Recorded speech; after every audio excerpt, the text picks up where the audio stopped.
Imagine करो रवि को। रवि के पास आईफोन 15 है। रवि हर वीकेंड बेंगलोर के बेस्ट पब में चेक इन करता है और रवि की मंथली सैलरी 80,000 रुपए है। On paper Ravi is rich, लेकिन इमेजिन करो एक रात रवि की बाइक सुनसान सड़क पे पंचर हो जाती है। वो अपना वॉलेट खोलता है तो देखता है वॉलेट एम्प्टी है। फोन पे यूपीआई चेक करता है, बैलेंस दिखाता है सिर्फ 430 रुपए। उस रात सड़क पर धक्का मारते हुए रवि को एक कड़वा सच समझने आता है। You are not wealthy based on what you earn, you are wealthy based on what you keep. आज हम रवि की प्रॉब्लम डिकोड करेंगे, क्योंकि सच बताऊं हम सब में थोड़ा सा रवि है। हम कमाते हैं, उड़ाते हैं और सोचते हैं कि सेविंग अगले महीने से करेंगे। बट टुडे मैं आपको मीना आंटी का एक ऐसा सिंपल किचन सीक्रेट बताऊंगा जो बड़े बड़े एमबीए फाइनेंस कोर्सेज से ज्यादा पावरफुल है। देखो रवि बेवकूफ नहीं है, वो बस एक फाइनेंशियल वायरस का शिकार है जिसे कहते हैं लाइफस्टाइल इन्फ्लेशन। जब हमारी सैलरी 30,000 थी हम टपड़ी की चाय पीते थे। सैलरी 80,000 हुई तो हम स्टारबक्स चले गए।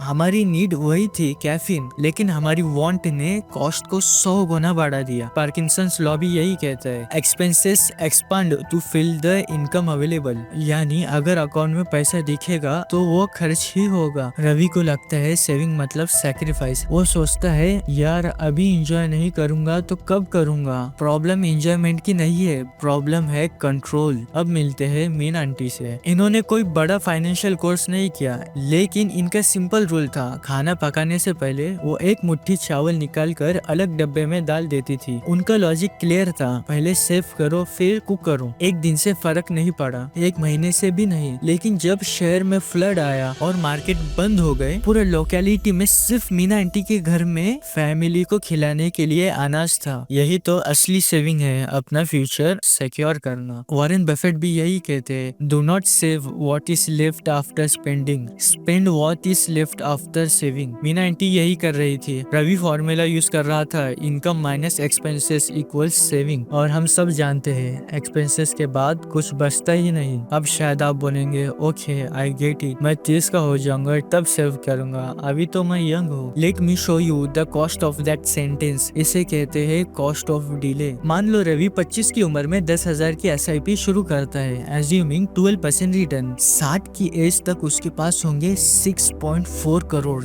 लेकिन अगर वो सिर्फ 5 साल वेट करता है, सिर्फ 5 साल, और 30 की एज पे सेम अमाउंट स्टार्ट करता है, तो 60 की एज पे उसके पास होंगे सिर्फ 3.5 करोड़। डिफरेंस देखा आपने? सिर्फ 5 साल लेट करने की कीमत है 3 करोड़ का नुकसान। कंपाउंडिंग को पैसा नहीं, कंपाउंडिंग को टाइम चाहिए। रवि ने डिले किया और उधार लेना पड़ा। मीना आंटी ने हैबिट बनाई और उन्हें कभी भी हाथ फैलाने की जरूरत नहीं पड़ी। तो आज हम चावल के डब्बे नहीं बनाएंगे, आज हम डिजिटल डब्बे बनाएंगे। I challenge you to the 1% game.